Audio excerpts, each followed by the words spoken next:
Good evening. I hope you're doing well. At least it's evening here for me, which is why my lighting is a little bit weird. Necessity in this case is the mother of invention, and I am using a bit of a camping lantern to provide some extra light as the lighting in this room is bad. I have a new light coming in that's supposed to help sit on my desk and make these videos a little bit better, but that did not come in soon enough, so you are stuck with this. Now the knowledge bite question for this week is one that highlights an important point that as developers, it is very important that our code does not just survive, it needs to thrive. And what I mean by that is that our code shouldn't just work. It needs to be performant, it needs to follow best practices, it needs to follow the code standards that have been implemented for whatever project we're working on.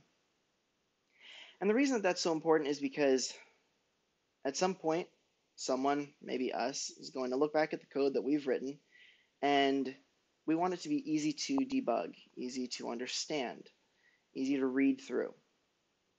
And this question kind of goes along on the vein of being performant. Now, before I get into the question, I want to call out SwiftOtter.com. We have some great tools there to help you continue growing and learning as a developer.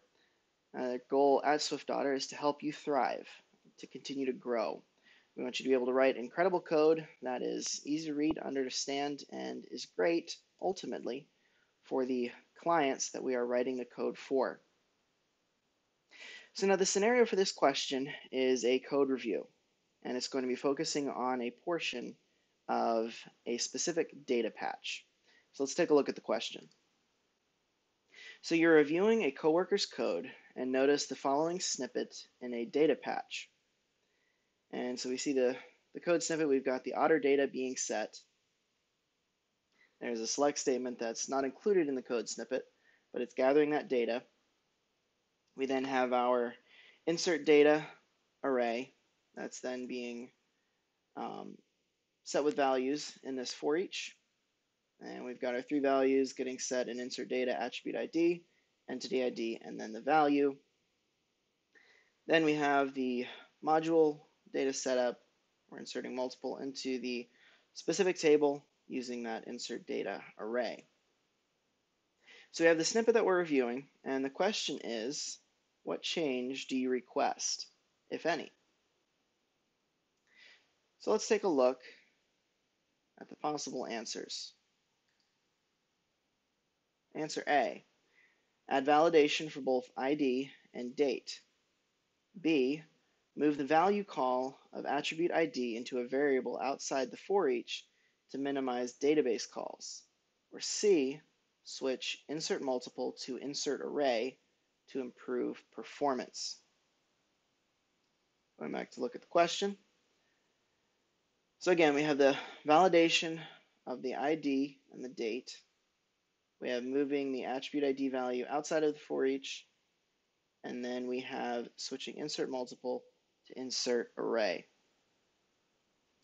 Now, it's important that we're careful and aware when we're writing or reviewing code that's directly working with the database. And the reason being, incorrect or non-performant code can very drastically affect resource consumption. If we have a data patch in this example that's pulling in a lot of data that's getting set in that database, and there's calls in there that are not going to perform well, we can very drastically affect that database.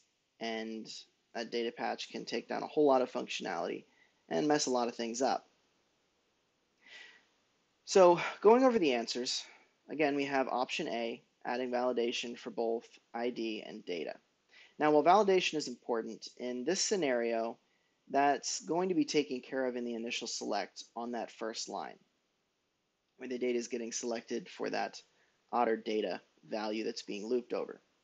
So that should have already happened as far as being validated. That's not going to necessarily be affecting us at this point. So we're going to move on to option B, which is moving the value call of attribute ID into a variable outside the foreach loop. Now this is where things could definitely affect performance, because we have this eavAttribute getIdByCode happening every single time that loop is run. And obviously that's a call to the database, that's a call to get a value. We don't need that to be happening because that code is not changing.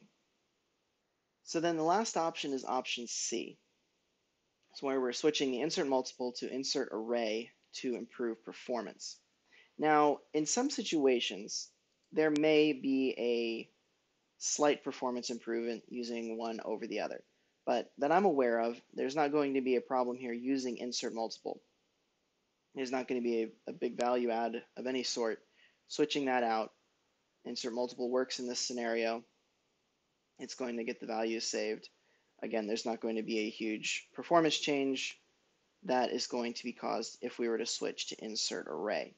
So in the case of this question where we're just selecting one answer, from those three options, I'm going to be selecting B as the correct answer, as I saw many people did in the comments on LinkedIn.